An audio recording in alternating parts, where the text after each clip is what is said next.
મળતી માહિતી મુજબ મકાન નંબર 58ની આ ગેલેરી પહેલાં જ વરસાદમાં પત્તાના મહેલની જેમ તે તૂટી પડી હતી.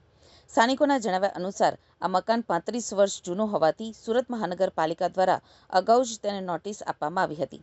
તેમ છતાં મકાન ખાલી કરવામાં આવ્યું નહોતું, જેનું પરિણામ આજે આવી દુર્ઘટનાના રૂપમાં સામે આવ્યું છે. આ ઘટનાની જાણ થતાં જ મહાનગરપાલિકાની ટીમ તાત્કાલિક ઘટના સ્થળે પહોંચી ગઈ હતી અને કાટમાળ હટાવવાની તેમજ વધુ તપાસની કામગીરી હાથ ધરી છે. આ ઘટનાએ ફરી એકવાર સુરતના ચોમાસા દરમિયાનના જોખમી મકાનો અને રહીશોની સુરક્ષાના ગંભીર મુદ્દાને સપાટી ઉપર લાવી દીધા છે. નમસ્કાર દર્શક મિત્રો, મારું નામ મનીષભાઈ પટેલ, વોર્ડ નંબર 28 કોર્પોરેટર. મારા વિસ્તારમાં આવેલી મુક્તિનગર સોસાયટીમાં એક જૂનું મકાન જર્જરિત હોવાથી આ મકાનની ગેલેરી સવારે તૂટી પડવાની જાણ મને થતાં આ વિસ્તારમાં હું તાત્કાલિક પહોંચી ગયો હતો. આ વિસ્તારનું નિરીક્ષણ કરતાં આ ગેલેરી તૂટતા કોઈપણ જાતની જાનહાનિ થઈ નથી અને આ વિસ્તારમાં કોર્પોરેશનની ટીમને તાત્કાલિક બોલાવી આગળની કાર્યવાહી હાથ ધરી છે અને એની કામગીરી